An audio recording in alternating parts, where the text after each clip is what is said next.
On the morning of September 11, 2001, 19 men armed with box cutters directed by a man on dialysis in a cave fortress halfway around the world using a satellite phone and a laptop directed the most sophisticated penetration of the most heavily defended airspace in the world, overpowering the passengers and the military combat-trained pilots on 4 commercial aircraft before flying those planes wildly off course for over an hour without being molested by a single fighter interceptor.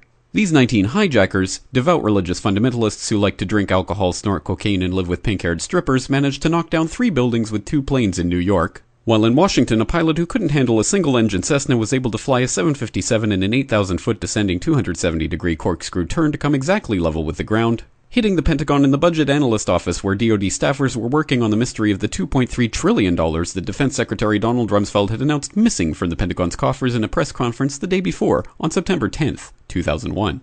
Luckily, the news anchors knew who did it within minutes. Osama bin Laden. The pundits knew within hours. Osama bin Laden. The administration knew within the day. Terrorists who committed these acts and those who harbor them.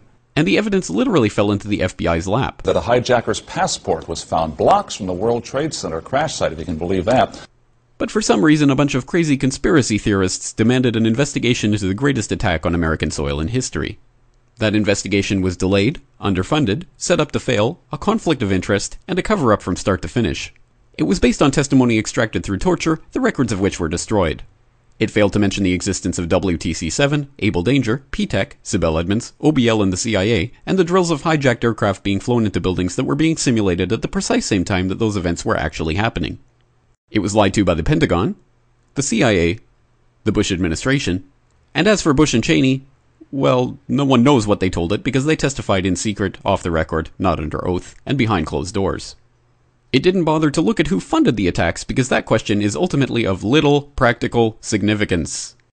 Still, the 9/11 Commission did brilliantly answering all of the questions the public had, except most of the victims' family members' questions, and pinned blame on all the people responsible, although no one so much as lost their job, determining the attacks were failure of imagination. Because nobody in our government, at least, and I don't think the prior government that could envision flying airplanes into buildings. Except the Pentagon, FEMA, NORAD, and the NRO. The DIA destroyed 2.5 terabytes of data on Able Danger, but that's okay because it probably wasn't important. The SEC destroyed their records on the investigation into the insider trading before the attacks, but that's okay because destroying the records of the largest investigation in SEC history is just part of routine record keeping.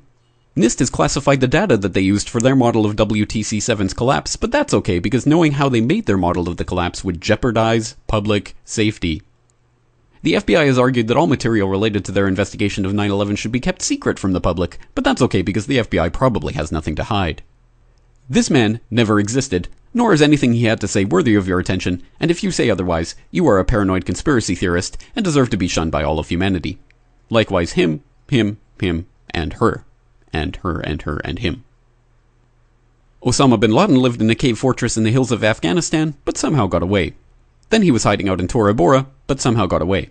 Then he lived in Abbottabad for years, taunting the most comprehensive intelligence dragnet employing the most sophisticated technology in the history of the world for a decade, releasing video after video with complete impunity and getting younger and younger as he did so, before finally being found in a daring SEAL team raid which wasn't recorded on video, in which he didn't resist or use his wife as a human shield, and in which these crack special forces operatives panicked and killed this unarmed man, supposedly the best source of intelligence about those dastardly terrorists on the entire planet. Then they dumped his body in the ocean before telling anyone about it. Then a couple dozen of that team's members died in a helicopter crash in Afghanistan. This is the story of 9/11, brought to you by the media which told you the hard truths about his head could be seen to move violently forward. And they took the babies out of the incubators. And mobile production facilities. And the rescue of Jessica Lynch. If you have any questions about this story, you are a batshit, paranoid, tinfoil, dog-abusing baby hater and will be reviled by everyone.